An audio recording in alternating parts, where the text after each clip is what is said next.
नमस्ते भाई सभी को। क्या हाल चाल है। आइए शुरू करते हैं हम आगे। तो हमने एक्सरसाइज 15.4 हम पढ़ रहे थे और 15.4 में हमने 11 सवाल कर लिए थे। अब हम 12वें सवाल की तरफ बढ़ते हैं। अगर आप 12वें सवाल में पढ़ेंगे तो यहाँ पर दो बैग दे रखे हैं।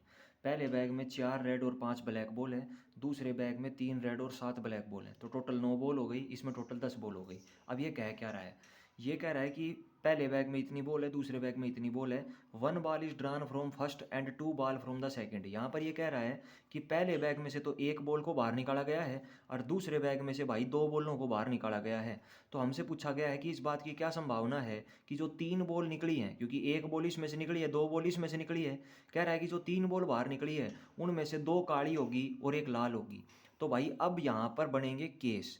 अब केस कितने बनेंगे, तो केस बनेंगे यहाँ पर 2। कैसे बनेंगे, तो इसने कहा है कि 3 बॉल निकालनी है, एक बॉल इसमें से निकालनी है, 2 बॉल इसमें से निकालनी है। और जो 3 बॉल निकालनी है उनमें 2 काली होनी चाहिए और एक लाल होनी चाहिए। अब 2 काली और एक लाल आप किस किस तरीके से निकाल सकते हो। तो भाई पहली संभावना तो ये है, हमने यहाँ पर लिखा है 2 ब्लैक एंड 1 रेड में be drawn in following veg, यानी 2 काली और एक लाल को इन तरीकों से निकाला जा सकता है। पहली बात, एक ब्लैक बॉल निकाल लूँ मैं पहले बैग में से, क्योंकि पहले बैग में से तो भाई एक ही बॉल निकालनी है। और बच कितनी गई, अब देखो 2 ब्लैक और एक रेड निकालनी है, तो एक ब्लैक मैंने इसमें से निकाल ली, तो एक ब्लैक और एक रेड रह गई। वो कहाँ से निकाल लेंगे, सेकंड बैग में से। यही लिखा है, एक ब्लैक बॉल आप निकाल लें इसमें से और एक ब्लैक और एक रेड आप निकाल लें सेकंड बैग में से। तो देखो, एक बॉल इसमें से निकली, 2 बॉल इसमें से निकली और टोटल काउंट करोगे तो 2 ब्लैक और एक रेड, हमें यही चाहिए। तो एक पॉसिबल केस तो ये हो सकता है। दूसरा ये हो सकता है कि मैं एक लाल बॉल निकाल लूँ पहले बैग में से, और एक लाल बॉल निकाल ली तो भाई हमें का चाहिए कितनी थी, 2 ब्लैक और एक रेड, तो जो 2 ब्लैक बच गई वो कहाँ से निकालनी पड़ेंगी, सेकंड में से। इनके अलावा कोई दूसरी संभावना बनेगी ही नहीं। यानी कि 2 ब्लैक और एक रेड आप केवल 2 तरीकों से निकाल सकते हो। पहले बैग में से एक ब्लैक बॉल निकाल लो और दूसरे में से एक ब्लैक और एक रेड निकाल लो। दूसरा केस बनेगा, एक रेड बॉल आप पहले बैग में से निकाल लो और 2 ब्लैक बॉल आप दूसरे बैग में से निकाल लो। पहले में से एक इसलिए निकाल रहे हैं क्योंकि उसने खुद कहा है कि पहले बैग में से एक बॉल निकालनी है और दूसरे में से भाई 2 बॉल निकालनी है। अब हमने इस घटना को, जो पहली घटना है, इसको हमने E1 नाम दे दिया और दूसरे वाली घटना को हमने E2 नाम दे दिया। तो मेरा पूरा सवाल किस कब खत्म होगा, जब E1 और E2 दोनों घटनाएं घटेंगी, क्योंकि भाई या तो ये घटना घट सकती है या ये घटना घट सकती है। तो हमारी फाइनल प्रोबेबिलिटी क्या होगी, यानी रिक्वायर्ड प्रोबेबिलिटी क्या होगी, E1 की प्रोबेबिलिटी निकाल दो और E2 की निकाल दो और दोनों को जोड़ दो, वही मेरा फाइनल उत्तर हो जाएगा। यानी इसकी प्रोबेबिलिटी निकाल दो और इसकी निकाल दो। अब भाई एक एक करके दोनों की निकालते हैं। यहाँ ध्यान दें, देखिए अगर आप ध्यान से देखेंगे तो यहाँ पर सबसे पहले हम इवन इवेंट्स की प्रोबेबिलिटी निकाल रहे हैं। इवन इवेंट में क्या क्या था भाई, एक ब्लैक बॉल पहले बैग में से निकाली थी और एक ब्लैक और एक रेड दूसरे बैग में से निकाली थी, तो इन दोनों की इकट्ठी प्रोबेबिलिटी बतानी है। तो देखो कैसे बताओगे, अब एक ब्लैक बॉल फर्स्ट बैग में से, तो फर्स्ट बैग में से ब्लैक बॉल की प्रोबेबिलिटी देखो, यहाँ आ जाओ। ये देखो फर्स्ट बैग ये है मेरे पास, फर्स्ट बैग में ब्लैक कितनी है 5 और रेड कितनी है 4, तो टोटल कितनी हो गई 9। हमें ब्लैक चाहिए, तो ब्लैक फेवर में कौन होगी, ब्लैक, और टोटल कितनी हो गई 9, 5/9 हो जाएगी। तो एक black ball from first bag की प्रोबेबिलिटी क्या हो जाएगी, 5/9। अगली, एक ब्लैक और एक रेड बॉल निकालनी हमने सेकंड बैग में से। तो ध्यान दें, अब यहाँ पर एक स्पेशल चीज़ मैं आपको बताना चाहता हूँ कि जब भी आप 2 बॉल निकालेंगे ना, जब भी आप 2 बॉल इकट्ठी निकालते हैं किसी के अंदर से, तो वहाँ पर सिंपल प्रोबेबिलिटी का फॉर्मूला इस्तेमाल नहीं होता, फेवरेबल अपॉन टोटल वाला। वहाँ पर कम्बिनेशन लगता है। और कम्बिनेशन क्या होता है, NCR, N⁻/R⁻, N-R⁻। ये मैं आपको एक बार करके दिखाता हूँ नोटबुक में, यहाँ ध्यान दें। देखिए, जो बैग नंबर सेकंड है, ये बैग नंबर 2 है। बैग नंबर 2 के अंदर भाई 3 रेड और 7 ब्लैक है, 3 रेड और 7 ब्लैक है। मुझे करना क्या है, ज़रा यहाँ पढ़ें।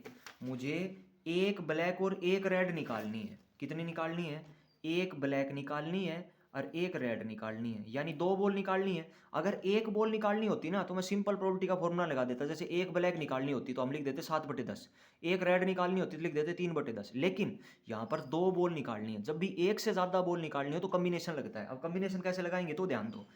देखो भाई, ब्लैक कितनी लेनी है, एक, ब्लैक है कितनी 7, तो आप लिखोगे 7C1। इसका मतलब ब्लैक है 7, 7 में से लेनी कितनी है, एक, फिर बीच में गुणा का निशान लगाओगे। अब लाल भी तो एक निकालनी है, तो लाल है कितनी 3, 3 में से लेनी कितनी है, एक, 3C1 आ जाएगा। नीचे आपको पता है टोटल आता है। अब टोटल बॉल कितनी है, ये 10। अच्छा 10 में से कितनी बॉल निकली है? तो आप कहोगे सर एक लाल निकली एक काली निकली है, तो कितनी निकली है भाई? 2। यानी ये तरीका होगा इसको लिखने का।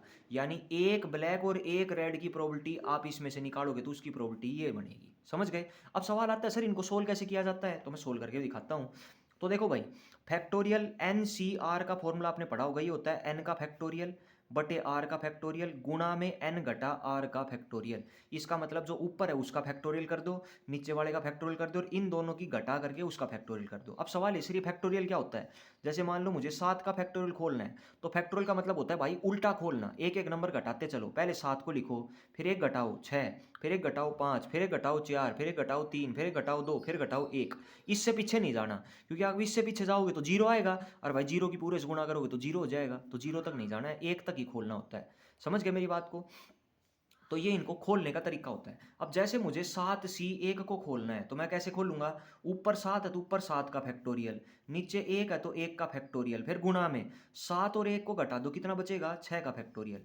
तो ऊपर है भाई 7 फैक्टोरियल, नीचे है 6 फैक्टोरियल। खोल लो, 7 गुणा 6 गुणा 5 गुणा 4 गुणा 3 गुणा 2 गुणा 1, और नीचे एक फैक्टोरियल होता है 1, और 6 को खोलोगे तो 6 गुणा 5 गुणा 4 गुणा 3 गुणा 2 गुणा 1। क्या ये पूरे का पूरा कट गया? तो क्या उत्तर आ गया भाई? 7 उत्तर आ गया। ऐसे ही आप बताओ इन दोनों को भी खोल लोगे कि नहीं खोल लोगे? मेरे ख्याल में आप खोल लोगे। तो अब मैं आता हूँ अपने सवाल के ऊपर, ध्यान दें यहाँ पर। देखिए, तो ये बना है 7C1 3C1 10C2। 7C1 की वैल्यू 7 होगी, 3C1 की वैल्यू 3 होगी, 10C2 की वैल्यू 45 होगी। सब की गुणा करेंगे तो उत्तर 7/27 आएगा। यानी जो इवन घटना थी उसकी प्रोबेबिलिटी 7/27 आ जाएगी। अब हम चलते हैं E2 इवेंट में। E2 इवेंट में क्या हुआ था? E2 इवेंट में हमने एक लाल बॉल निकाली थी पहले बैग में से, और 2 ब्लैक बॉल निकाली थी सेकंड बैग में से। ये देख लो आप, ये मैंने लिख भी रखा है भाई। एक लाल बॉल पहले बैग में से निकली थी, 2 ब्लैक बॉल दूसरे बैग में से निकली थी, और हमने इस इवेंट को E2 नाम दिया था। अब आ जाओ, हमने एक लाल बॉल निकालनी है ना पहले बैग में से, तो एक निकालनी है तो सिंपल फॉर्मूला चलेगा। अब एक लाल बॉल निकालनी है पहले बैग में से, लाल बॉल है कितनी? 4, और टोटल कितनी है? 9, तो 4/9 हो जाएगी लाल बॉल की प्रोबेबिलिटी, वही लिखा है यहाँ पर। 2 ब्लैक निकालनी है। अब भाई जब भी 2 बॉल आ जाए ना, तो इसका मतलब वहाँ पर कम्बिनेशन चलेगा। अब जब कम्बिनेशन लगाना है तो मुझे आप एक बात बताओ, 2 ब्लैक निकालनी है, ब्लैक है कितनी? 7, तो लिखेंगे 7C2, क्योंकि 7 में से कितनी निकालनी है? 2। और भाई नीचे क्या लिखते हैं? हमेशा टोटल लिखते हैं। टोटल बॉल कितनी है? 7 और 3 10, तो नीचे लिखेंगे 10, और 10 में से कितनी बॉल बाहर निकली है? 2, 10C2।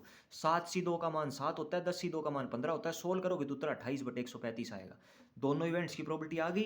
अब इनको कहाँ पुट कर दो? ये फर्स्ट इक्वेशन आई थी आपके पास, यहाँ धर दो, वही आपका फाइनल उत्तर हो जाएगा। समझ गए? ऐसे करना है। अगले सवाल में बढ़ते हैं। अगला सवाल दे रखा है, एक बॉक्स है, उसमें 3 रेड और 5 ब्लू बॉल हैं। 2 बॉल्स ड्रा करी गई है 1 by 1 at a time at random without replacement. अब जरा गौर करें, यहाँ पर बॉक्स केवल एक दे रखा है, और उस बॉक्स में 3 रेड 5 ब्लू है, यानी टोटल 8 बॉल हो गई।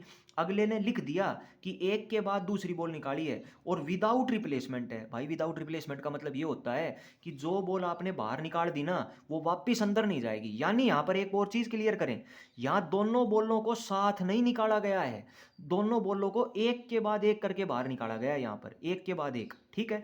और जब पहली बॉल निकल गई, तो जब आप दूसरी बॉल निकालोगे, तो आप मुझे एक बात बताओ, दूसरी बॉल निकालोगे तो टोटल आउटकम कम हो जाएंगे कि नहीं हो जाएंगे? जैसे मान लो इसमें 8 बॉल है और आपने एक बॉल बाहर निकाल दी, तो जब आप दूसरी बॉल निकालोगे तो टोटल बॉल कितनी रह जाएगी? 7 ही तो रह जाएगी। यानी जो दूसरी बॉल निकलेगी वो कितने आउटकम में से निकलेगी? 7 में से निकलेगी। यानी विदाउट रिप्लेसमेंट में एक बॉल कम हो जाती है, ये ध्यान रखें। ठीक है?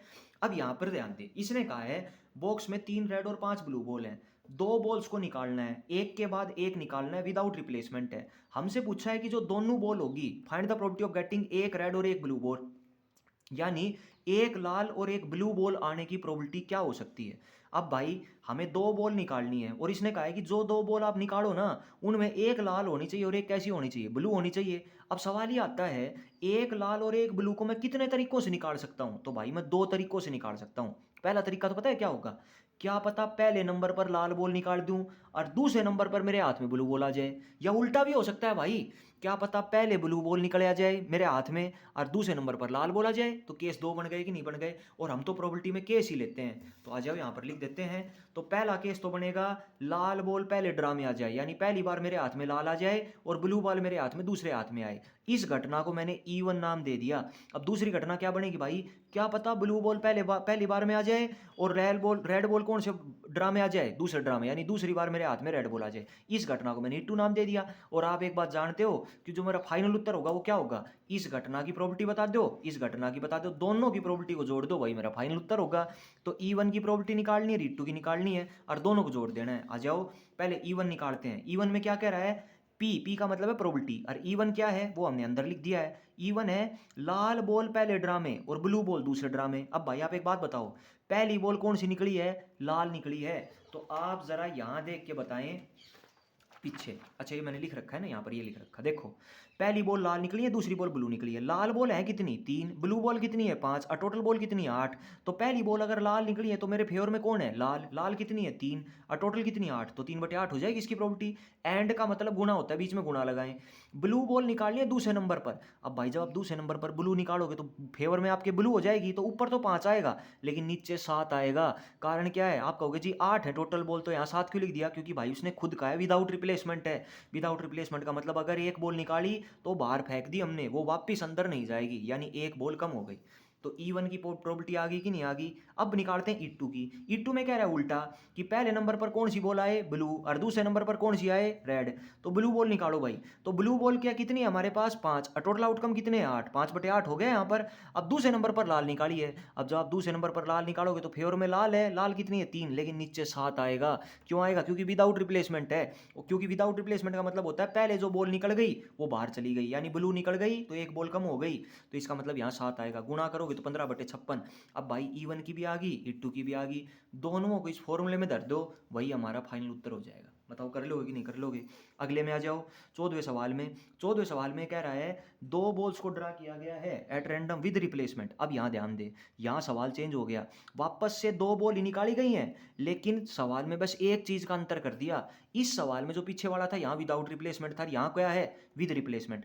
डब्बा वहां भी एक ही था, डब्बा यहाँ भी एक ही है भाई। इस डब्बे में 10 ब्लैक और 8 वाइट 8 रेड हैं, तो टोटल बॉल कितनी हो गई, 18। लेकिन यहाँ विद रिप्लेसमेंट है। विद रिप्लेसमेंट का मतलब पता है क्या होता है, आपने कोई बॉल निकाली, निकाल के आपने देख ली अपने हाथ में और वापस डब्बे में डाल दी। विद रिप्लेसमेंट में क्या होता है, टोटल आउटकम कम नहीं होते, उतने के उतने रहते हैं। यानी विद रिप्लेसमेंट में हम बॉल को निकाल के वापस अंदर डाल देते हैं, समझ गए। अब ये कह रहा है कि इस बात की क्या संभावना है कि one of them is black and other is red, यानी जो 2 बॉल आपने बाहर निकाली है उनमें से एक तो ब्लैक होनी चाहिए भाई और दूसरी लाल होनी चाहिए। अब आप एक बात बताओ, जो 2 बॉल आप बाहर निकाल रहे हो उनमें इसने कहा है कि एक ब्लैक हो और दूसरी क्या हो, रेड हो। अब ये कितने तरीकों से संभव है, तो आप कहोगे जी 2 तरीकों से संभव है। या तो पहले नंबर पर ब्लैक आ जाएगी और दूसरे नंबर पर रेड आ जाएगी, या उल्टा भी तो हो सकता है भाई, क्या पता मेरे हाथ में पहले बार मैं हाथ डाल लूँ तो लाल आ जाए और दूसरी बार हाथ डाल लूँ तो ब्लैक आ जाए। तो संभावना कितनी बन गई, 2। वही लिखना है यहाँ पर, सेम टू सेम। आ जाओ यहाँ ध्यान दो, देखिए तो विद रिप्लेसमेंट है, तो यहाँ पर मैंने लिखा है कि 2 बॉल ड्रा करनी है और 2 बॉल में इसने कहा है कि एक काली होनी चाहिए और एक लाल होनी चाहिए। अब काली और लाल किस किस प्रकार से आ सकती है, तो 2 केस बनेंगे। क्या पता पहले नंबर पर काली आ जाए और दूसरे नंबर पर लाल आ जाए, इस घटना को मैंने E1 नाम दे दिया। और क्या पता लाल बॉल पहले नंबर पर आ जाए और ब्लैक बॉल भाई दूसरे नंबर पर आ जाए, इस घटना को हमने क्या नाम दे दिया, E2 नाम दे दिया, समझ गए। अब मेरा फाइनल प्रोबेबिलिटी क्या होगी, इस इवेंट की प्रोबेबिलिटी और इस इवेंट की प्रोबेबिलिटी, इन दोनों को जोड़ दो, वही मेरा फाइनल उत्तर होगा। तो भाई दोनों की प्रोबेबिलिटी निकाल देते हैं। पहले हम E1 की निकालते हैं। तो E1 में क्या कह रखा है, P का मतलब है प्रोबेबिलिटी। E1 घटना क्या दे रखी है, ये अंदर मैंने लिख दी है, black ball in first draw, यानी पहले ड्रा में पहली बॉल ब्लैक निकले और दूसरी बॉल रेड निकले भाई। तो पहली बॉल ब्लैक निकालनी है। अब इधर आ जाओ, जो आपके पास डब्बा है ना उसमें 10 ब्लैक है 8 रेड है, टोटल 18 है। तो आपको निकालनी कौन सी है, ब्लैक। ब्लैक कितनी है, 10, मेरे फेवर में कितनी हो गई, 10, और टोटल कितनी है, 18, 10/18 हो गया। अब दूसरी बॉल कौन सी निकालनी है, रेड निकालनी है। रेड कितनी है, 8, और टोटल कितना है, 18। आप कहोगे सर यहाँ 18 क्यों लिखा, 18 का 18 ही रहा, तो इसलिए रहा भाई क्योंकि उसने खुद कहा है कि जब इसने पहली बॉल निकाली तो निकाल के वापस अंदर डाल दी, विद रिप्लेसमेंट है यहाँ पर। विद रिप्लेसमेंट का मतलब यानी बॉल को दोबारा रिप्लेस कर दिया, यानी बैग में से निकाल के अंदर डाल दिया, तो बॉल कम हुई नहीं। अगर कम नहीं होगी तो यहाँ भी 18 रहेगी, यहाँ भी 18 रहेगी, समझ गए। अब निकालते हैं दूसरी घटना की प्रोबेबिलिटी, E2 की प्रोबेबिलिटी। वो कैसे निकलेगी, तो E2 कैसे निकलेगी, E2 में कहा है पहले नंबर पर लाल बॉल निकले और दूसरे नंबर पर कौन सी बॉल निकले, ब्लैक बॉल निकले। अब भाई लाल बॉल की प्रोबेबिलिटी क्या होगी, फेवर में कितनी, 8, और टोटल कितनी, 18, 8/18। ब्लैक की प्रोबेबिलिटी क्या होगी, ब्लैक कितनी, 10, और टोटल कितनी, 18। यहाँ भी टोटल कम नहीं होगा, कारण क्या है, विद रिप्लेसमेंट है, यानी पहली बॉल को निकाल के वापस अंदर डाल दिया, तो बॉलों में कमी हुई नहीं। E1 की आ गई, E2 की आ गई, भाई फॉर्मूला ये रहा, इसमें धर धुर सोल्व कर दो, खत्म। समझ गए? आज ये आगे बढ़ते हैं, सवाल नंबर अगले में चलते हैं हम। अगला सवाल जो है वो यहाँ पर ये कह रहा है कि 3 अर्न है। अर्न का मतलब होता है भाई बर्तन। तो यहाँ पर 3 बर्तन है, बर्तन नंबर ए, बर्तन नंबर बी, बर्तन नंबर सी, तीनों में कुछ बॉल्स दे रखी हैं। बर्तन नंबर ए में 4 वाइट 5 ब्लू हैं, बर्तन नंबर बी में 4 वाइट और 3 ब्लू हैं, बर्तन नंबर सी में 2 वाइट और 4 ब्लू हैं। ये कह रहा है एक ball draw from each of these earn. ये कह रहा है हर बर्तन में से एक एक बॉल निकाली है। पहले बर्तन में से भी एक बॉल निकाली, दूसरे बर्तन में से भी एक बॉल निकाली और तीसरे बर्तन में से भी भाई एक बॉल निकाली। अब ये कह रहा है कि what is the probability that out of the 3 balls, जो 3 बॉल बाहर निकली है ना, क्योंकि एक पहले बर्तन में से, एक दूसरे में से और एक तीसरे में से, अब उन तीनों का कलर भी बताएगा कि कलर कैसा चाहिए। तो कह रहा है उनमें से 2 तो व्हाइट कलर की होनी चाहिए और एक भाई ब्लू कलर की होनी चाहिए। तो अब हम यहां पर बनाएंगे केस। कैसे बनाएंगे कि 2 व्हाइट और एक ब्लू बॉल किस किस तरीके से बाहर आ सकती है। आइए अब उसको देखते हैं। देखिए भाई यहाँ पर तो पहला बर्तन है, इसमें 4 वाइट 5 ब्लू है, दूसरे बर्तन में 4 वाइट 3 ब्लू है, तीसरे बर्तन में 2 वाइट 4 ब्लू है, इसमें टोटल 9 बॉल है, इसमें टोटल 7 बॉल है, इसमें टोटल 6 बॉल है। अब हमसे कहा है कि 3 बॉल निकालनी है, एक इसमें से, एक इसमें से, एक इसमें से, तीनों बर्तनों में से एक एक बॉल निकालनी है। इसने कहा है जो 3 बॉल आपने बाहर निकाली है उसमें 2 तो व्हाइट कलर की होनी चाहिए, एक ब्लू कलर की होनी चाहिए। अब मैंने कहा कि भाई 2 व्हाइट और एक ब्लू कितने तरीकों से आ सकती है, तो भाई 3 तरीकों से आ सकती है। मान लो मैंने पहले बैग में हाथ डाला, पहले बर्तन में हाथ डाला, एक व्हाइट बॉल आ गई, क्या पता दूसरे बर्तन में से भी एक व्हाइट आ जाए और तीसरे बर्तन में से भाई ब्लू आ जाए। काउंट कर लो, 2 व्हाइट हो गई और एक ब्लू हो गई और सब में से एक एक बॉल निकली है। तो 2 व्हाइट और एक ब्लू, एक तरीका ये हो गया निकालने का, एक व्हाइट इसमें से, एक व्हाइट इसमें से, एक ब्लू इसमें से, पहला तरीका। इस घटना को मैंने E1 नाम दे दिया। दूसरा तरीका क्या हो सकता है, क्या पता एक व्हाइट पहले बर्तन में से आ जाए, एक ब्लू दूसरे बर्तन में से आ जाए और एक व्हाइट इसमें से आ जाए, यानी कि एक व्हाइट इसमें से आ जाए, एक ब्लू इसमें से आ जाए, एक व्हाइट इसमें से आ जाए, तो भी 2 व्हाइट और एक ब्लू हो गई कि नहीं हो गई। इस घटना को मैंने E2 नाम दे दिया। तीसरी घटना क्या हो सकती है, क्या पता इसमें से एक ब्लू बॉल आ जाए, इसमें से व्हाइट आ जाए, इसमें से व्हाइट आ जाए, तो 2 व्हाइट और एक ब्लू हो गई कि नहीं हो गई। तो ये बन गई घटना नंबर 3 E3।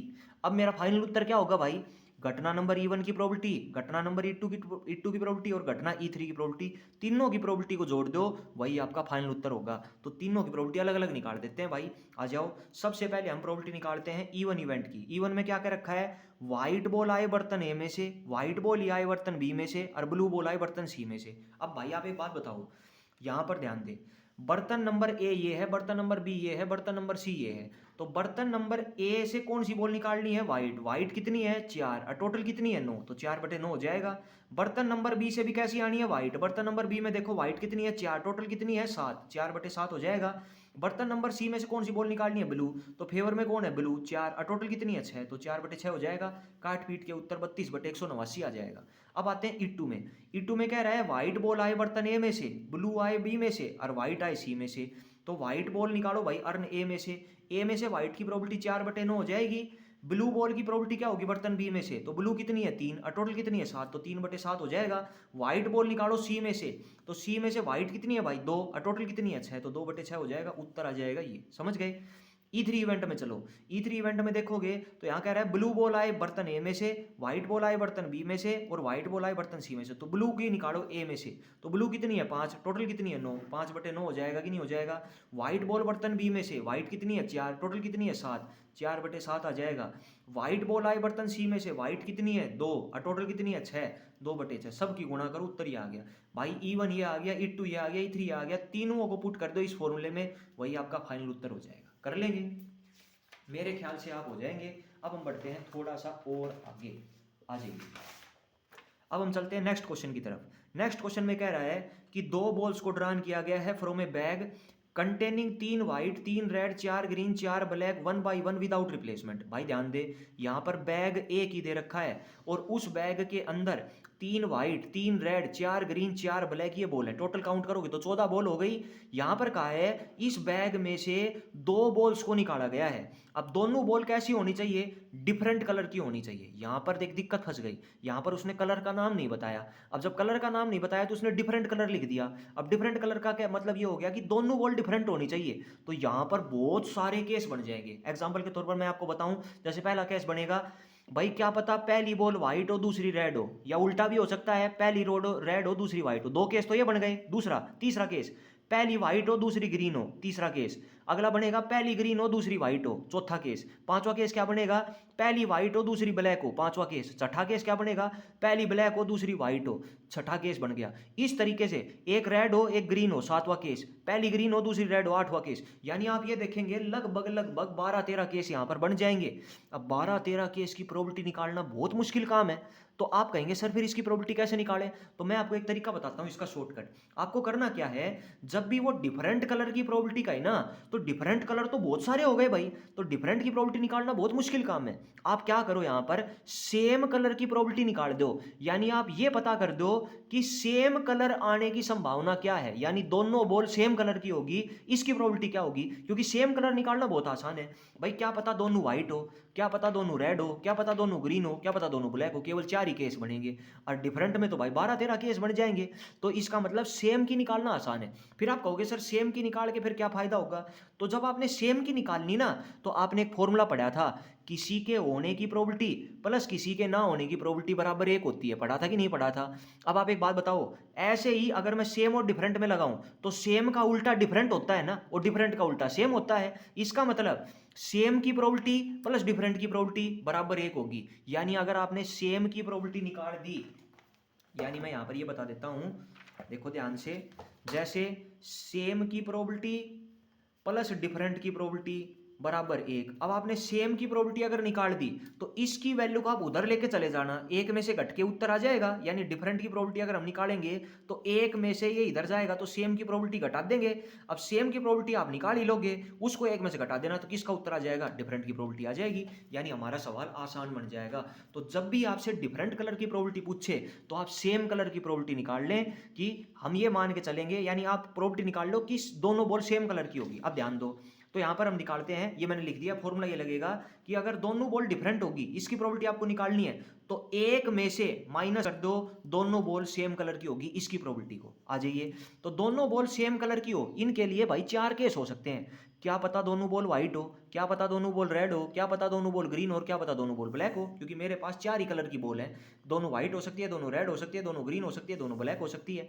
इस घटना को E1, इस घटना को E2, इस घटना को E3, इस घटना को E4, चारों इवेंट्स की प्रोबेबिलिटी निकाल दो, E1, E2, E3, E4। और कहा है भाई विदाउट रिप्लेसमेंट है, कहा है उसने, सवाल को पढ़ें, यहाँ लिखा है विदाउट रिप्लेसमेंट। विदाउट रिप्लेसमेंट का मतलब है जब पहली बॉल को निकाला ना, तो निकाल के बाहर फेंक दिया, तो जब दूसरी बॉल निकलेगी ना, तो एक बॉल कम हो जाएगी। समझ गए मेरी बात को? तो पहला इवेंट E1 क्या कह रहा है कि पहली बॉल भी व्हाइट होनी चाहिए और दूसरी भी व्हाइट होनी चाहिए। W1 का मतलब व्हाइट बॉल पहली, व्हाइट बॉल ही दूसरी। E2 इवेंट में क्या कह रहा है, दोनों बॉल रेड हो, यानी पहली भी रेड हो दूसरी भी रेड हो। E3 इवेंट में क्या कह रहा है, दोनों बॉल ग्रीन हो, यानी पहली भी ग्रीन हो दूसरी भी ग्रीन हो। E4 में कह रहा है दोनों बॉल ब्लैक हो, यानी पहली ब्लैक और दूसरी भी ब्लैक हो। अब भाई आप एक बात बताओ, रेड यहाँ पर टोटल बॉल कितनी है, 14, मुझे निकालनी है व्हाइट, व्हाइट कितनी है, 3, तो व्हाइट की प्रोबेबिलिटी 3/14 हो जाएगी। लेकिन जब आप दूसरी बॉल निकालोगे ना, तो बॉल कम हो जाएगी कि नहीं, क्योंकि विदाउट रिप्लेसमेंट है, और दूसरी बॉल भी आपको व्हाइट निकालनी है। तो व्हाइट बॉल एक तो निकल के बाहर चली गई, तो कितनी रह गई, अब पहले 3 थी, अब भाई 2 बच गई, और टोटल में भी तो एक कम हो जाएगी, 13 हो जाएगी यहाँ पर टोटल में भी। समझ गए? अब ऐसे ही रेड को, रेड है कितनी, 3, तो पहले अगर आप रेड बॉल निकालोगे तो रेड की 3/14 हो जाएगी।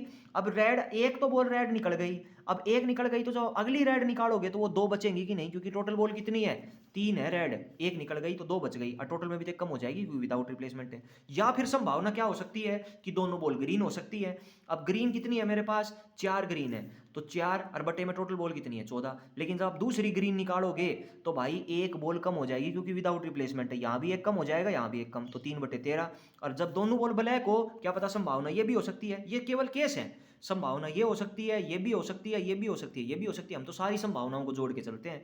ब्लैक हो, अगर ब्लैक हो तो ब्लैक कितनी है, 4, तो 4/14। अब एक ब्लैक अगर बाहर निकल गई, तो ब्लैक एक कम हो गई, और टोटल में भी एक कम हो गई। भाई सब की कर दो गुणा, उत्तर आएगा 18/91। यानी सेम कलर के आने की, यानी दोनों बॉल सेम कलर की होगी, इसकी प्रोबेबिलिटी 18/91 हो गई। मुझे तो डिफरेंट की बतानी है, ये फॉर्मूला रहा। अगर आपको डिफरेंट की बतानी है, तो एक में से सेम की कलर की प्रोबेबिलिटी को माइनस कर दो, वही हमने यहां पर कर रखा है, एक में से सेम कलर की प्रोबेबिलिटी को माइनस कर रखा है, ये उत्तर आ गया मेरे पास। क्लियर हो गया है? अब हम बढ़ते हैं थोड़ा सा आगे, अगले क्वेश्चन, ये ध्यान दे यहां से, ये जो क्वेश्चन है, दो क्वेश्चन है यहाँ पर, इन दोनों क्वेश्चन को थोड़ा ध्यान से समझे और आप समझ जाएंगे। देखिए क्या कह रहा है यहाँ पर, ये कह रहा है ए और बी जो है वो डाइस को थ्रो करते हैं अल्टरनेटिवली। अल्टरनेट का मतलब होता है पहले ए का नंबर आता है फिर बी का, फिर ए का, फिर बी का, फिर ए का, फिर बी का, और वो एक गेम खेल रहे हैं। और उस गेम में जिसको पहले 6 आ जाएगा ना वो गेम जीत जाएगा। दोनों डाइस फेंक रहे हैं, पहले ए ने डाइस फेंका, फिर बी ने, फिर ए ने, फिर बी ने, फिर ए ने, फिर बी ने, और ये गेम तब तक चलता जाएगा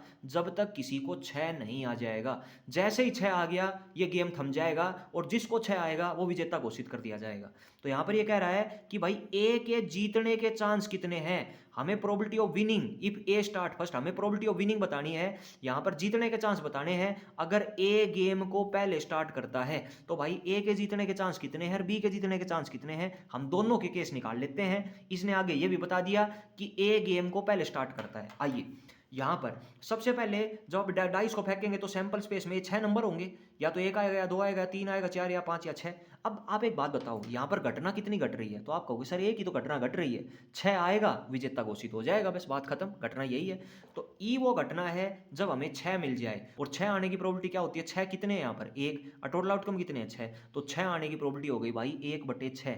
अगर मैं आपसे पूछूं 6 ना आने की प्रोबेबिलिटी को आप कैसे लिखोगे, तो ई के ऊपर नोट लगा दोगे, नोट का मतलब होता है भाई बार लगाना, तो ई नोट, यानी ये 6 ना आने की प्रोबेबिलिटी है, एक में से घटा के लिख दो 5/6, यानी 6 आने की प्रोबेबिलिटी क्या है, प्रोबेबिलिटी ऑफ ई 1/6, 6 ना आने की प्रोबेबिलिटी क्या है, प्रोबेबिलिटी ऑफ ई नोट 5/6। समझ गए। अब मैं आपको थोड़ा सा समझाने की कोशिश करता हूं, यहां ध्यान से देखो भाई।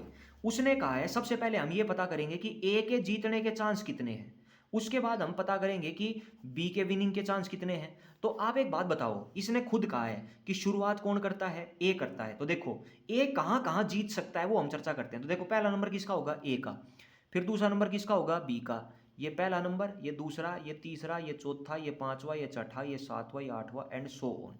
फिर ए का नंबर आएगा, फिर बी का आएगा, फिर ए का आएगा, फिर बी का आएगा, फिर ए का आएगा, फिर बी का, ऐसे चलता जाएगा। और ये सीरीज तब तक चलती जाएगी जब तक किसी को 6 ना आ जाए। अब देखो अगर आपको ए को जिताना है ना, तो भाई ए केवल तभी जीत सकता है जब बी को 6 ना आए, नॉर्मल सी बात है। तो देखो ए कब कब जीत सकता है, हम यहाँ पर ये देख रहे हैं कि ए के चांस कब कब है जीतने के, तो या तो ए पहले स्थान पर ही जीत जाएगा, ठीक है, या ए तीसरे स्थान पर जीत सकता है, या फिर ए 5वें स्थान पर जीत सकता है, या फिर ए 7वें स्थान पर जीत सकता है। लेकिन यहां पर सब जगह एक शर्त है, देखो भाई पहला केस तो ये बनेगा, क्या पता ए पहले स्थान पर जीत जाए, यानी उसको यहीं पर 6 आ जाए, बाई चांस बेचारी किस्मत खराब रही तो यहां पर 6 मान लो नहीं आया, तो भाई अगर यहां 6 नहीं आया तो अब इसका अगली बार नंबर तब आएगा जब बी को 6 नहीं आएगा, यानी बी को 6 नहीं आना चाहिए, क्योंकि भाई अगर बी को 6 आ गया ना तो बी जीत जाएगा, अगर गेम खत्म, तो यहां बी को 6 नहीं आना चाहिए, तभी तो ए का अगली बार नंबर आएगा। अब मान लो बेचारे ए को तीसरी बार में चांस मिला, तीसरी बार में जब चांस मिला है तो यहां पर भी मान लो उसको नहीं आया 6, अब नहीं आया तो इसका अगली बार नंबर कब आएगा, 5वीं बारी में नंबर आएगा इसका। अब 5वीं बार में नंबर तब आ सकता है जब बी को चौथी बार में 6 ना आए, क्योंकि अगर बी को यहाँ 6 आ गया तो गेम पलट जाएगा, गेम खत्म हो जाएगा, बी ए को अगला नंबर नहीं मिलेगा। हम यहाँ पर ए के जीतने के चांस बता रहे हैं कि ए कब कब जीत सकता है, तो ए या तो पहले वाले राउंड में जीत सकता है, या तीसरे राउंड में जीत सकता है, या 5वें राउंड में जीत सकता है, या 7वें में, एंड सो ऑन, आगे तक ये गेम चलता जाएगा। आ जाइए, अब वही सब मैंने लिखा है। तो प्रोबेबिलिटी ऑफ ए विंस, अब आप इसको कैसे लिखेंगे, तो देखो मैंने वही लिखा है कि भाई ए कब कब जीत सकता है, तो ए के जीतने के चांस क्या है, तो ए तब जीतेगा जब उसको 6 आएगा, और 6 आने की प्रोबेबिलिटी को हमने ई लिखा है, और 6 ना आने की को हमने ई नोट लिखा है। तो पहला केस तो ये बनेगा कि भाई क्या पता ए पहले बार में ही जीत जाए, तो यहां पर केवल एक ई लिखा है, एक ई का मतलब है 6 आने की प्रोबेबिलिटी, यानी पहली बार में ही जीत जाएगा। यहां देखें, अब पहली बार नंबर आ लिया उसका, अब अगली बार नंबर कब आएगा, तीसरी बार, तीसरी बार नंबर तब आया होगा उसका जब ए को भी पहली बार में 6 नहीं आया होगा और बी को भी दूसरी बार में 6 नहीं आया होगा, यानी ई नोट और ई नोट, दो बार ई नोट है, ये ई नोट का मतलब है पहली बार में ए को भी 6 नहीं मिला, और ई नोट का मतलब है दूसरी बार में बी को भी 6 नहीं मिला, ई का मतलब है तीसरी बार में क्या पता ए को 6 मिल गया हो। तो या तो केस ये हो सकता है या ये हो सकता है। अगला केस पे चलते हैं, अगली बार उसका नंबर आएगा 5वें नंबर पर, 5वें बार में नंबर तब आया होगा जब पहली 4 बार में किसी को भी 6 नहीं मिला होगा, यानी पहली बार भी 6 नहीं आया होगा, दूसरी बार भी किसी को 6 नहीं आया, तीसरी बार भी 6 नहीं आया, चौथी बार भी 6 नहीं आया, 5वीं बार क्या पता ए को 6 आ जाए, तो यहां जीत सकता है, एंड सो ऑन, आगे तक बढ़ा दो। अब भाई इन सब को लिख दो खोल खोल के, ये हो गया probability of E, probability of E not, probability of E not, probability of E, probability of E not, probability of E not, probability of E not, probability of E not, probability of E. अब सब की value आपके पास है, probability of ई की 1/6, probability of E note की 5/6, सब के लिख दो। 1/6 है, यहाँ भी 1/6, 1/6, 5/6 को अलग कर दो, 1/6 को अलग कर दो, तो देखो क्या बनेगा यहाँ पर, ये बन जाएगा यहाँ पर, ध्यान देंगे तो 1/6 है, 5/6 की पावर 2 गुना 1/6, 5/6 की पावर कितनी हो जाएगी 4 और 1/6, क्योंकि 5/6 4 बार है, वही मैंने लिखा है 1/6, 5/6 की पावर 2 गुना 1/6, 5/6 की पावर 4 गुना 1/6 अप टू इन्फिनिटी। क्योंकि हमें नहीं पता भाई कहाँ तक जाएगा ये, हमें तो चांस बताने हैं ना, अपनी मर्जी से रुकना नहीं है कि भाई अपनी मर्जी से रोक के यहीं खड़े हो गए वो तो पहली बार में जीत जाएगा, नहीं, हमें अपनी मर्जी से कुछ भी नहीं करना, इसको इनफाइनाइट तक लेके जाना है कि भाई अनंत तक गेम चलेगा, हमें नहीं पता कहाँ पर जाके कौन जीतेगा।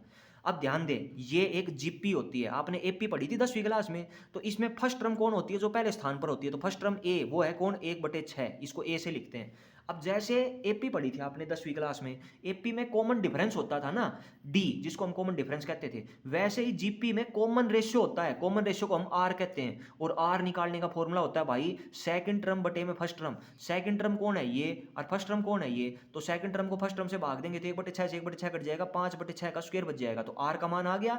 अब ये जो जीपी है ये कैसी है, इनफाइनाइट, और जिस जीपी में इनफाइनाइट टर्म होती है उसका sum of infinite term of a GP, यानी इनफाइनाइट टर्म का जोड़ निकालने का फॉर्मूला होता है ये a/1 घटा आर, एस इनफाइनाइट का मतलब है सम ऑफ इनफाइनाइट टर्म्स, इसका फॉर्मूला है a/1 - आर, लगा दो भाई a/1, यानी इन सब का जोड़ अगर करना है तो फॉर्मूला लगेगा a/1 घटा आर।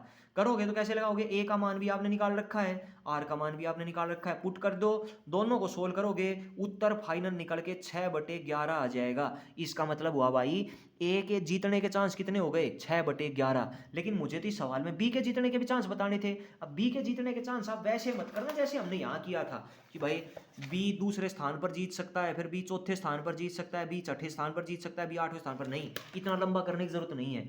आपने एक जीत पड़ी है कि भाई यहाँ पर बंदे कितने हैं 2, अब या तो ए जीतेगा या बी जीतेगा, तो हमने ए के चांस तो निकाल लिए। अब आप पता है क्या करो, अगर आपको बी के चांस पता करने हैं ना कि बी के विनिंग कितने चांस होंगे, बी के जीतने कितने चांस होंगे, तो टोटल प्रोबेबिलिटी कितनी होती है 1 होती है। भाई हमने बताया था ना कि टोटल प्रोबेबिलिटी 1 होती है, सबसे बड़ी प्रोबेबिलिटी 1 होती है, एक में से ए के जीतने के चांस घटा दो, अगर आप एक में से ए के जीतने के चांस घटा दोगे तो जो बचेंगे वो बी के जीतने के ही तो चांस बचेंगे, तो बी के जीतने के चांस आ गए 5/11, तो हमें वैसे बी के चांस निकाल लिए, ऐसे करने की जरूरत नहीं पड़ेगी इतना लंबा, समझ गए। अब आगे बढ़ते हैं, बिल्कुल सेम डिट्टो कॉपी सेम सवाल है, 18वां नंबर सवाल। यहां पर केवल फर्क इतना है, बंदे हैं 3 यहां पर, पहला बंदा है ए, दूसरा बंदा है बी, तीसरा बंदा है सी यहां पर, ठीक है, और तीनों एक डाइस को थ्रो करते हैं, 1 get 6 and wins the game, और जिसको पहले 6 आ जाएगा ना वही गेम को जीत जाएगा। भाई अंतर केवल इतना है, इस सवाल में 2 बंदे थे, यहां पर 3 बंदे हैं, तो यहां ध्यान दें, एक डाइस को अगर हम फेंकेंगे तो सैंपल स्पेस क्या होगा 1 2 3 4 5 6, यहां पर भी एक ही घटना घट रही है, 6 आया और गेम खत्म। तो ई वो घटना है जब किसी को 6 आ जाए, गेटिंग ए 6, 6 आने की प्रोबेबिलिटी क्या होगी, 6 कितनी बार है, एक बार, टोटल आउटकम कितने 6, 1/6। अब 6 ना आने की प्रोबेबिलिटी क्या होगी, तो ई नोट से दर्शाएंगे उसको, एक में से घटा के लिख दो 5/6, 6 आने की प्रोबेबिलिटी 1/6, 6 ना आने की 5/6। तो सबसे पहले हमें ए के जीतने के चांस बताने हैं, फिर बी के बताने हैं, और भाई फिर बताने हैं सी के। तो आ जाओ भाई निकालते हैं सबके, ए के जीतने के चांस कब कब होंगे उसके लिए मैं आपको यहाँ समझाता हूँ कॉपी में, ध्यान से देखें। अब यहाँ पर भाई बंदे हैं 3 बंदे हैं यहाँ पर, तो देखो ध्यान से, 3 बंदे हैं तो कैसे नंबर आएगा A B C, A B C, A B C. मुझे तो ए के जीतने के चांस बताने हैं, तो आपका ध्यान ए पर होना चाहिए। ए का नंबर कब कब आएगा, एक तो पहली बारी में आएगा, एक कब आएगा भाई चौथी बारी में आएगा, एक कब आएगा 7वीं बारी में आएगा, यानी ए का नंबर या तो पहली बार में आएगा या चौथी बार में आएगा या 7वीं बार में आएगा, एंड सो ऑन आगे तक बढ़ता जाएगा। लेकिन यानी कहने का मतलब ये है, क्या पता ए पहली बार में जीत जाए, यानी पहली बार ही उसने डाइस फेंका और वो जीत गया, और क्या पता बेचारा पहली बार में नहीं जीता, तो भाई इसका अगली बार तो नंबर तब पड़ेगा ना जब किसी को भी 6 नहीं आया होगा, यानी ना तो पहली बार ए को आया हो, ना फिर बी को आया हो, ना फिर सी को आया हो, तभी तो एक अगली बार नंबर आएगा। तो चौथी बारी में भी 6 आ सकता है, लेकिन चौथी बारी में बेचारे को नंबर तब मिलेगा जब पहले 3 में से पहली बार ना तो बी को मिला हो ना सी को मिला हो, तभी तो अगली बार नंबर आएगा। और 7वीं बार नंबर कब आएगा, जब पहले 6 में से किसी को भी एक बार भी 6 नहीं मिला हो, यानी 6 राउंड हो गए ना, 6 राउंड में किसी को भी 6 ना आया हो, ना तो सी को आया हो, ना बी को, ना ए को, ना सी को, ना बी को, ना ई को, किसी को नहीं आया हो, इसको आए।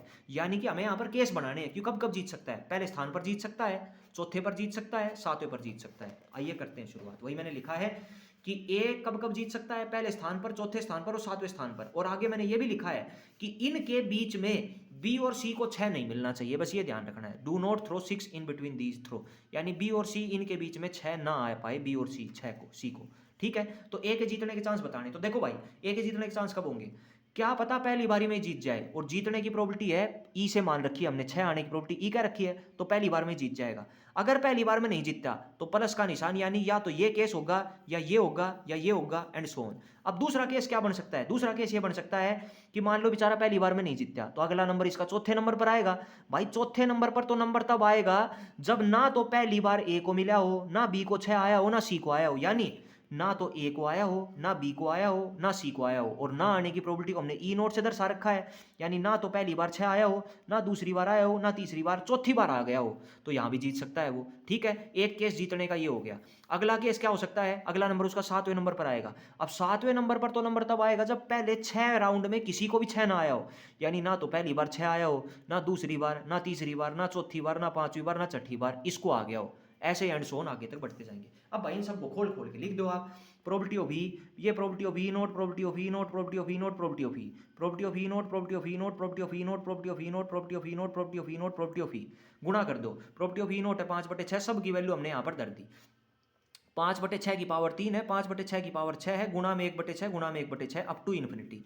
वापस से ये एक जीपी बन गई, इसकी पहली टर्म ए हो जाएगी, कॉमन रेशियो आर निकालेंगे तो सेकंड टर्म को फर्स्ट टर्म से डिवाइड कर देंगे, ये आ जाएगा मेरे पास। अब ये एक इनफाइनाइट जीपी है, इसके जोड़ का फॉर्मूला होता है a/1 घटा आर। ए का मान 1/6 है, आर का मान 125/216 है, सोल्व करेंगे तो 36/91 आ जाएगा मेरे पास, यानी ए के जीतने के चांस होंगे 36/91। अब ऐसे ही हम भाई निकालते हैं बी के जीतने के चांस। अब आप आ जाओ यहाँ पर।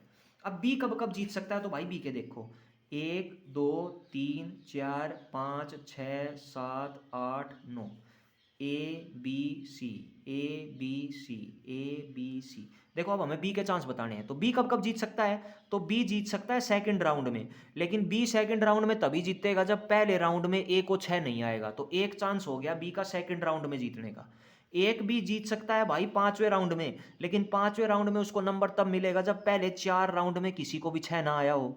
एक नंबर उसका पड़ सकता है 8वें राउंड में, लेकिन 8वें राउंड में नंबर बेचारे को तब मिलेगा जब पहले 7 राउंड में किसी को भी 6 ना मिला हो। यानी बी जीत सकता है दूसरे राउंड में, 5वें राउंड में, 8वें राउंड में एंड सो ऑन आगे तक, हमें नहीं पता कहां तक जाएगा। तो वही लिखा है बी कब कब जीत सकता है, सेकंड राउंड में, 5वें राउंड में, 8वें राउंड में। और इनके बीच में मैंने आगे भी लिखा है, इनके बीच में ए और सी को 6 नहीं मिलना चाहिए, क्योंकि भाई यार ए और सी को 6 आ गया तो बेचारे बी का नंबर ही नहीं आएगा, वही जीत जाएंगे गेम को। हमें उनको नहीं जिताना, हमें तो बी को जिताना है, तो बी के जीतने के चांस बताने। तो देखो भाई पहला केस क्या बनेगा, पहला केस बी का क्या बनेगा कि बी का नंबर दूसरे नंबर पर आएगा, लेकिन दूसरे नंबर पर नंबर तब आएगा ना जब पहली बार 6 नहीं आया होगा। तो ई नोट, यानी पहली बार ई नोट आया हो, ई नोट का मतलब 6 ना आया हो, और दूसरी बार 6 आ गया हो, तो दूसरी बार 6 आ गया तो बी जीत जाएगा। तो पहला केस बन गया ये। दूसरा केस कब बनेगा, दूसरा नंबर आएगा इसका 5वें नंबर पर। 5वें नंबर पर आएगा तो पहली बार भी 6 नहीं आया किसी को, दूसरी बार भी नहीं आया, तीसरी बार भी नहीं आया, चौथी बार भी नहीं आया, 5वीं बार इसको आ गया, तो यहां पर जीत सकता है ये। अगली बार कब जीत सकता है, या 8वीं बार जीत सकता है। 8वीं बार तब जीतेगा जब 7 बार किसी को 6 ना मिला हो, पहली बार भी नहीं मिला, दूसरी बार भी नहीं मिला, तीसरी बार भी, चौथी बार भी, 5वीं बार भी, छठी बार भी, 7वीं बार भी, 8वीं बार इसको मिल गया एंड सो ऑन। सबको खोल के लिख दो, सबकी गुणा कर दो। अब यहाँ एक चीज ध्यान से देखने वाली है, जो पहली टर्म होती है ना, वही टर्म आपको यहाँ बचानी है, वही टर्म आपको यहाँ बचानी है, तब ये एक एक्यूरेट जीपी बनेगी। पहली टर्म है 5/36, तो अगर पहली टर्म 5/36 है तो यहाँ भी 5/36 को अलग निकालो, यहाँ भी 5/36 को अलग निकालो। तो देखो लास्ट की जो 2 टर्म है ये 5/36 बना देगी, यहाँ भी लास्ट की 2 टर्म है 5/36 बना देगी। यहाँ जो टर्म होती है वही यहाँ बनानी है, वही यहाँ बनानी है। 5/36, 5/36, 5/36, और जो बाकी बच जाए उसको अलग कर दो। तो 5/36 ये बन गया, तो ये 5/6 की पावर 3 हो गया, क्योंकि यहाँ 3 बार बचेगा। और यहाँ 5/36 को आप साइड में करोगे तो ये 5/6 की पावर 6 हो गया, यानी यहाँ पर ये बच जाएगा हमारे पास। समझ गए, ये मैंने लिख दिया है, ये एक जीपी बन गई है। अब अगर ये जीपी बन गई तो इसमें पहली टर्म कौन है, 5/36, और आर कैसे निकालोगे, कॉमन रेशियो, सेकंड टर्म को फर्स्ट टर्म से भाग करोगे तो भाई 125/216 आ जाएगा। और sum of infinite terms of a GP का फॉर्मूला होता है, ये लगा दो और सोल्व कर दो भाई, तो बी के जीतने के चांस कितने आ जाएंगे, 30/91 आ जाएंगे। समझ गए हैं, 30/91 हो जाएगा। अब यहाँ पर हमें बताने सी के जीतने के चांस। अब सी के जीतने के चांस आप ऐसे मत निकालना लंबे मेथड से। अब हमारे पास बंदे कितने थे, 3, तो हम एक बात जानते हैं कि जब हम तीनों की प्रोबेबिलिटी को जोड़ेंगे ना तो उत्तर 1 आएगा, क्योंकि हमने एक बात पढ़ रखी है कि टोटल प्रोबेबिलिटी हमेशा 1 होती है। यानी अगर सवाल में जितने भी बंदे हैं उन सब की प्रोबेबिलिटी को आप जोड़ोगे ना तो उत्तर 1 आता है। तो ए की प्रोबेबिलिटी, बी की प्रोबेबिलिटी और सी की प्रोबेबिलिटी बराबर 1। अब ए और बी की प्रोबेबिलिटी तो आपने निकाल ली, अगर मैं इन दोनों को उधर भेजूंगा तो एक घटा ए की प्रोबेबिलिटी जमा बी की प्रोबेबिलिटी, यानी इन दोनों का जोड़ अगर आप एक में से घटा दोगे तो क्या सी की प्रोबेबिलिटी आ जाएगी कि नहीं? तो बस वही करना है, ए की प्रोबेबिलिटी और बी की प्रोबेबिलिटी दोनों का जोड़ करके एक में से घटा दो तो जो बचेगा वो सी की प्रोबेबिलिटी बच जाएगी, तो सी के जीतने के चांस हो जाएंगे इतने। अब जो अगला सवाल है, ये सवाल बिल्कुल इस वाले सवाल से पहले वाले सवाल जैसा है। यहां पर क्या रहा है कि हॉकी मैच हुआ है, हॉकी मैच के अंदर दो टीम है, टीम ए और टीम बी, और दोनों का मैच ड्रा हो गया। ड्रा कैसे हो गया? उस टीम ने भी 4 गोल कर दिए, उस टीम ने भी 4 गोल कर दिए, का एग्जांपल मान रहे हैं, तो ड्रा हो गया। अब जो एम्पायर है या जो रेफरी है वहां पर, उसने क्या कहा है? उसने कहा है दोनों कैप्टनों को अपने पास बुलाया और उसने कहा कि भाई देखो मैच ड्रा हो गया, अब इस मैच को हमें एक नतीजा तो देना पड़ेगा कि भाई कौन जीता कौन हारा। तो उसके लिए हम एक डाइस को टॉस करवा लेते हैं, और डाइस को टॉस करने पर हम ये करेंगे कि जिसको पहले 6 आ जाएगा ना वो गेम जीत जाएगा। और यहाँ पर बंदे कितने हैं? 2, एक बंदा है ए और एक बंदा कौन है? बी, यानी एक टीम है ए एक टीम है बी। और यहाँ पर इसने ये भी कहा है कि शुरुआत कौन करता है डाइस को उछालने की? कैप्टन ए, यानी जो टीम ए का कैप्टन है ना वो शुरुआत करता है। आप मुझे बता दो क्या ये सवाल बिल्कुल इससे पहले वाला सवाल नहीं है? वहां भी तो 2 ही लोग थे, ए और बी, और यहाँ भी कितने लोग हैं भाई? 2 ही लोग हैं, 2 ही कैप्टन है, एक कैप्टन ए और एक कैप्टन बी। कर लोगे कि नहीं कर लोगे? ये आपको खुद करना है। इसके बाद एक सवाल और है, ये भी मैं आपको ये चाहता हूं आप इस सवाल को स्वयं करें, क्योंकि मैंने इस तरह के सारे सवाल करवा दिए हैं। यहां पर वो कह रहा है कि एक सिक्के को उछाला जाता है, और सिक्के को उछाला जाता है तो जिसको हेड आएगा ना वो गेम जीत जाएगा। यहां पर 3 बंदे हैं, तीनों बंदे गेम खेल रहे हैं, पहला बंदा दूसरा बंदा तीसरा बंदा, जिसको पहले हेड आएगा वो गेम जीत जाएगा। तो भाई एक सिक्के को उछालेंगे तो 2 आउटकम होंगे, एक हेड और टेल। हेड आने के चांस कितने होते हैं? यानी हमारी सक्सेस कब है? जब ऐड आ जाएगा, यानी यहाँ पर एक ही घटना घट रही है, तो ऐड आने की पॉसिबिलिटी क्या होगी? 1/2, क्योंकि ऐड एक बार है, टोटल आउटकम 2 है। ऐड ना आने की क्या होगी? 1 में से घटा 2। तो ये बन गया। अब आपको बिल्कुल सेम ये वैसे ही करना है जैसे हमने डाइस वाला सवाल किया था, ठीक है? वहां पर भी 3 लोग थे, यहाँ पर भी 3 लोग थे। इसके नोट्स मैंने आपको दे दिए हैं, इसके डिस्क्रिप्शन में आपको इनके नोट्स मिल जाएंगे, ठीक है? धन्यवाद, भगवान भला करे आपका, और इनको करें ध्यान से, ठीक है?